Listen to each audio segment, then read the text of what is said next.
नमस्कार, India news देख रहे हैं आप। आपके साथ मैं अभिषेक पांडे। बुलेटिन की शुरुआत करेंगे फटाफट अंदाज में। सिंघ बॉर्डर पर संयुक्त किसान मोर्चा की एक अहम बैठक जारी। आंदोलन के भविष्य के बारे में होंगी मंथन। किसान नेताओं ने कहा है कि एमएसपी पर एक पैनल के लिए केंद्र सरकार को 5 नाम भेजे जाएंगे। इसी नाम पर कोई भी फैसला बैठक में किया जाएगा।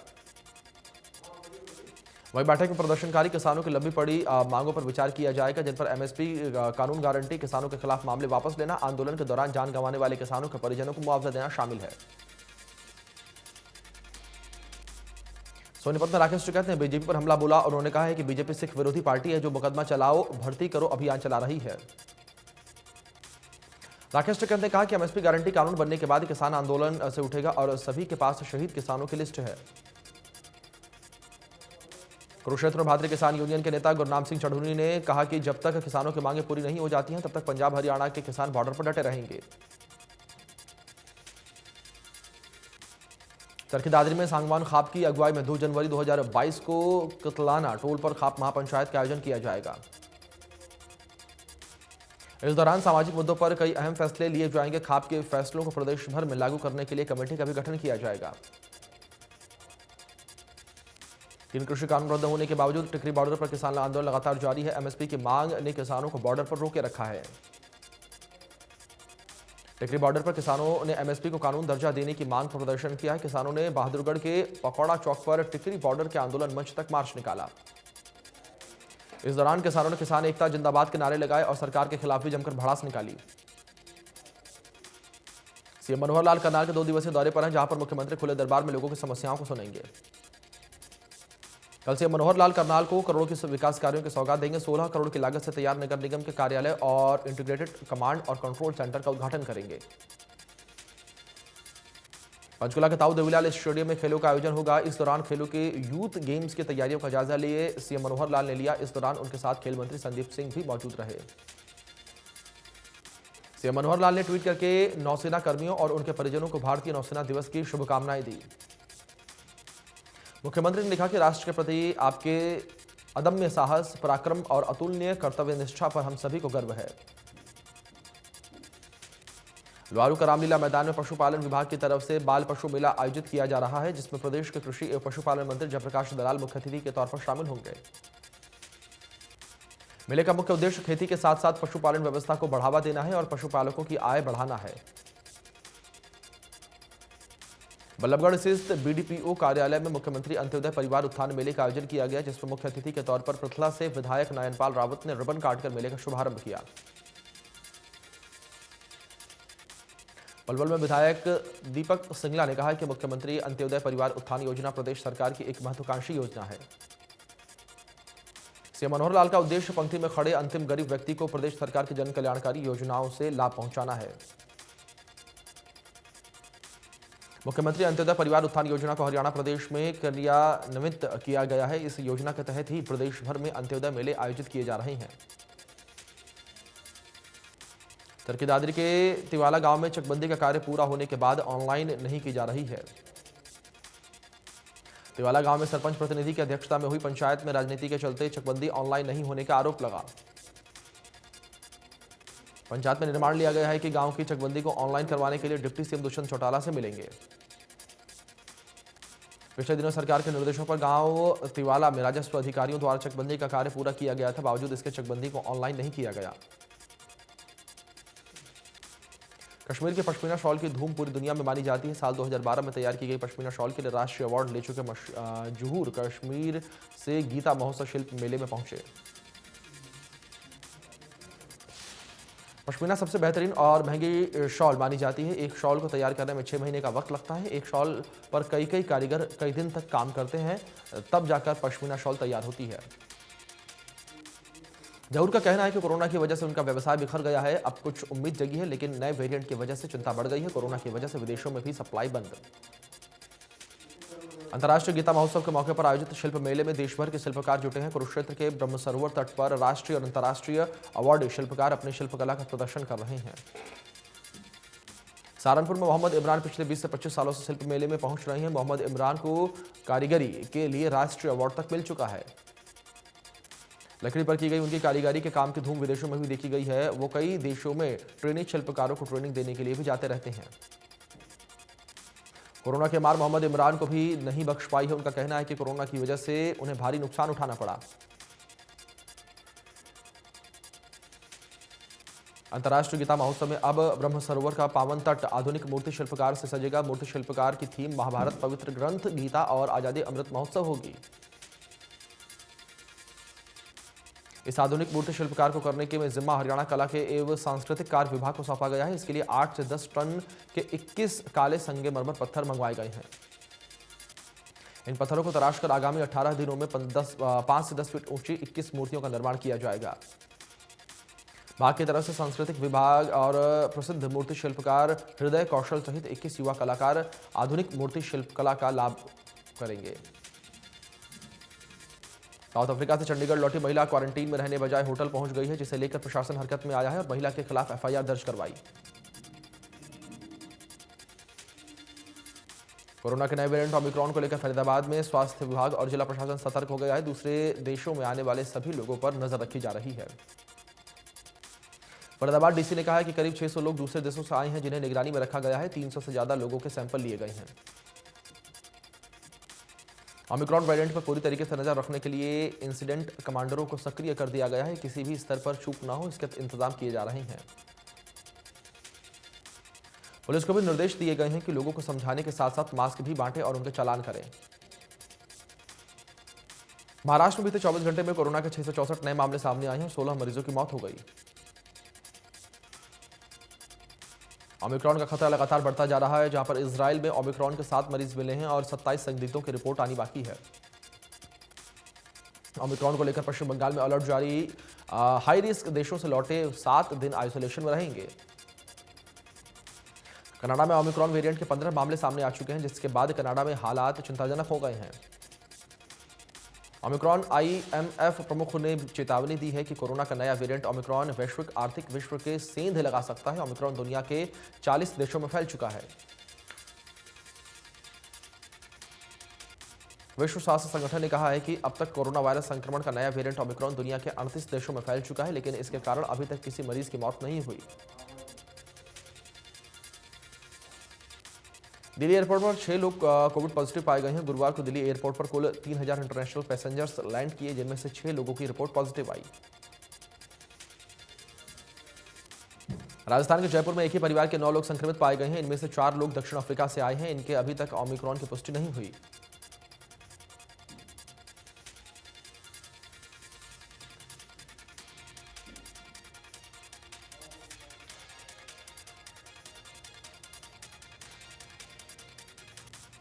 उड़ीसा सरकार ने चक्रवाती तूफान जवाद को लेकर राज्य के 19 जिलों में स्कूल बंद करने के आदेश जारी किए हैं। उड़ीसा सरकार ने सरकारी अधिकारियों की साप्ताहिक रविवार की छुट्टी को रद्द कर दिया है। साथ ही सभी सरकारी अधिकारियों को चक्रवात जवाद से ड्यूटी पर तैनात होने को कहा है। उड़ीसा में चक्रवाती जवाद की वजह से भारी बारिश होने की आशंका है। मौसम विभाग ने रेड अलर्ट जारी किया। भारतीय मौसम विभाग के मुताबिक बंगाल की खाड़ी में बना कम दबाव का क्षेत्र चक्रवाती तूफान जावेद के रूप में बदल गया है। चक्रवात जवाद की उड़ीसा, आंध्र प्रदेश और पश्चिम बंगाल के तटों पर पहुंचने की आशंका जताई जा रही है। इसकी वजह से बिहार और झारखंड में भारी बारिश की संभावना। मौसम विभाग ने बताया कि 65 किलोमीटर प्रति घंटे की गति से उत्तरी आंध्र प्रदेश तट और उड़ीसा तट पर शनिवार शाम से अगले 12 घंटे तक तेज हवाएं चल सकती हैं। चक्रवाती तूफान समुद्र से बड़े तूफान में तब्दील हो जाएगा और 110 किलोमीटर प्रति घंटे की गति से हवाएं चलेंगी। देहरादून में प्रधानमंत्री नरेंद्र मोदी की बड़ी रैली होने जा रही है और माना जा रहा है कि इस रैली में 1.25 लाख से ज्यादा लोग शामिल होंगे। वहीं इस रैली को उत्तराखंड में बीजेपी का चुनावी शंखनाद माना जा रहा है, जहां पर प्रधानमंत्री नरेंद्र मोदी की विजय संकल्प रैली के लिए परेड ग्राउंड में सभी तैयारियां पूरी कर ली गई हैं। पीएम मोदी रैली से पहले 15,728 करोड़ रुपए की 11 परियोजनाओं का शिलान्यास करेंगे और 2,573 करोड़ रुपए की लागत से तैयार 7 योजनाओं का उद्घाटन करेंगे। पीएम मोदी 8600 करोड़ की लागत से बनने वाले दिल्ली देहरादून आर्थिक गलियारों का भी शिलान्यास करेंगे। जल विद्युत परियोजना का भी करेंगे शिलान्यास। वहीं 120 मेगावाट व्यास की जल विद्युत परियोजना शुरू की जाने वाली योजनाओं का भी उद्घाटन किया जाएगा। फतेहाबाद में रतिया कॉलेज के छात्रों को इन दिनों काफी परेशानियों का सामना करना पड़ रहा है। रतिया के बस स्टैंड से लेकर केटी और महिला कॉलेज तक बस सेवा की कमी है। छात्रों का कहना है कि इसे लेकर वो कई बार प्रशासन से गुहार लगा चुके हैं, लेकिन कोई सुनवाई नहीं हो रही है। एक बार हंगामा करने के बाद बस सेवा बढ़ा दी जाती है, लेकिन बाद में बस कम कर दी जाती है। छात्रों का कहना है कि अगर समस्या का समाधान नहीं हुआ तो कॉलेज के गेट पर ताला लगाया जाएगा और अनिश्चितकालीन धरना शुरू किया जाएगा। आम जनता की शिकायतों का समय पर निपटारा करने के लिए शुरू की गई डायल 112 सेवा मददगार साबित होती दिख रही है। फरीदाबाद में 52 इमरजेंसी रिस्पांस व्हीकल लगे हुए हैं, जो कि शहर के क्षेत्र में 15 मिनट और ग्रामीण क्षेत्र में 20 मिनट में शिकायत मिलने पर पहुंच जाते हैं। फरीदाबाद पुलिस को सरकार ने मेडल देकर सम्मानित भी किया है। कंट्रोल रूम के जिला रेडियो अधिकारी का कहना है कि 98% से भी ज्यादा उनके वाहन समय पर कंप्लेंट के पास पहुंचते हैं। मनरेगा के तहत काम करने वाले 60 से 70 मजदूरों को पिछले 5 महीने से वेतन नहीं मिला है। इस दौरान खफा मजदूरों ने बीडीपीओ कार्यालय पहुंचकर जमकर बवाल काटा। प्रदर्शनकारी मजदूरों ने ग्राम सचिव के खिलाफ नारेबाजी की। मजदूरों का आरोप है कि ग्राम सचिव रुका हुआ वेतन जारी करने की एवज में 25% रिश्वत मांग रहा है। बीडीपीओ सुमित चौधरी ने प्रदर्शन कर मजदूरों को आश्वासन दिया है कि जल्द ही इस दिशा में कार्यवाही करते हुए वेतन जारी कर दिया जाएगा। फरीदाबाद में पंडित जवाहरलाल नेहरू कॉलेज में छात्र छात्राओं ने जिला उपायुक्त कार्यालय में कॉलेज के टाइम टेबल में बदलाव को लेकर ज्ञापन दिया। कॉलेज की छात्राओं का कहना है कि सभी क्लासेस पहले इवनिंग में 3 से 8 बजे तक लगाई जाती थी, अब इसे बदलकर 5 से रात 9 बजे तक कर दिया है।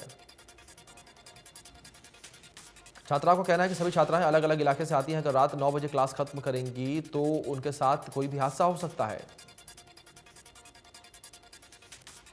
SCIRT गुरुग्राम में विज्ञान प्रसार कार्यक्रम के तहत कुरुक्षेत्र में मोबाइल साइंस वैन की शुरुआत की गई। मोबाइल साइंस वैन के जरिए सरकारी विद्यालयों में बच्चों को विज्ञान से संबंध में जानकारी दी जाएगी। कैथल के पंतनगर में एक शादी के घर में शॉर्ट सर्किट होने की वजह से आग लग गई। वहीं पर रखा हुआ सामान जलकर खाक हो गया। इस घर में जनवरी में 2 लड़कियों की शादी होनी थी, जिससे दहेज का लगभग 2 लाख रुपए का सामान जलकर खाक हो गया है। परिवार ने मदद की गुहार लगाई। पानीपत के थर्मल डीएवी पब्लिक स्कूल के सामने 3 व्हीलर और क्रूजर गाड़ी की टक्कर हो गई, जिसमें 5 लोग घायल हो गए हैं और ऑटो चालक की मौके पर ही मौत हो गई। घायलों को इलाज के लिए पानीपत के सिविल अस्पताल में भर्ती करवाया गया है, जहां पर उनकी हालत गंभीर देखते हुए रोहतक पीजीआई रेफर कर दिया गया। पुलिस ने चालक के खिलाफ मामला दर्ज करके जांच शुरू की। गुरुग्राम में भीषण सड़क हादसे में 5 लोगों की मौत हो गई। तेज रफ्तार स्विफ्ट डिजायर कार किनारे रखी ईंटों से जा टकराई, जिसकी वजह से गाड़ी सड़क किनारे पलट गई। घटना की सूचना मिलते ही पुलिस मौके पर पहुंची और घायल को अस्पताल में भर्ती करवाया। रेवाड़ी में तेज रफ्तार ट्रॉली ने शहीद राव तुलाराम चौक को बुरी तरीके से क्षतिग्रस्त कर दिया है। गनीमत यह रही कि चौराहे पर लगी शहीद राव तुलाराम की प्रतिमा बाल बाल बची। कैथल में महिला ASI से दुष्कर्म करने के मामले में वांछित आरोपी को CIA पुलिस ने मुंबई से गिरफ्तार कर लिया है। आरोपी को भागने में मदद करने वाले एक अन्य आरोपी को भी पुलिस ने गिरफ्तार किया, जिससे पुलिस पूछताछ कर रही है। पुलिस अधीक्षक का कहना है कि महिला ASI की दी गई शिकायत के मुताबिक साल 2016 में वो आरोपी से मिली और आरोपी ने उससे शादी की बात कही और नशीला पदार्थ खिलाकर उसके साथ दुष्कर्म किया। कुरुक्षेत्र हाईवे मार्ग पर बकाना मोड़ के पास सड़क पार कर रहा एक साइकिल सवार ट्रॉले से चपेट में आ गया और गंभीर रूप से घायल हो गया। दुर्घटना में साइकिल सवार व्यक्ति की एक बाजू शरीर से अलग हो गई। आसपास के लोगों ने इसकी सूचना तुरंत एम्बुलेंस को दी, जिसके बाद घायल व्यक्ति को अस्पताल में भर्ती करवाया गया। करनाल के गोदर गांव में 25 वर्षीय युवक की गोली मारकर हत्या कर दी गई। शादी समारोह में हुई कहासुनी के बाद वारदात को अंजाम दिया गया।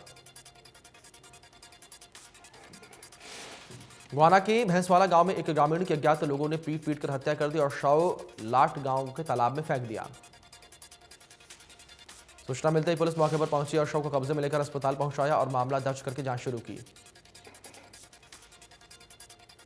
भिवानी में प्रदूषण की वजह से लोगों को परेशानियों का सामना करना पड़ रहा है। एयर क्वालिटी इंडेक्स 256 के पार।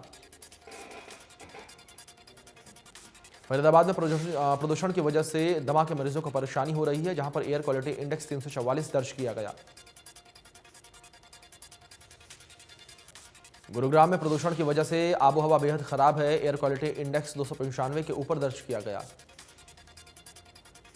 हिसार में प्रदूषण की वजह से आसमान में एक धुंध छाई हुई है और एयर क्वालिटी इंडेक्स 328 के पार रहा।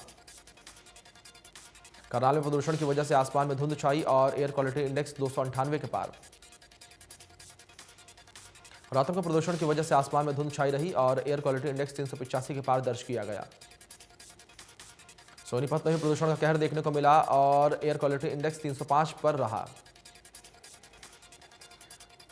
दिल्ली एनसीआर की हवा एक बार फिर से जहरीली होती हुई दिख रही है। दिल्ली एनसीआर में AQI लेवल 397 तक।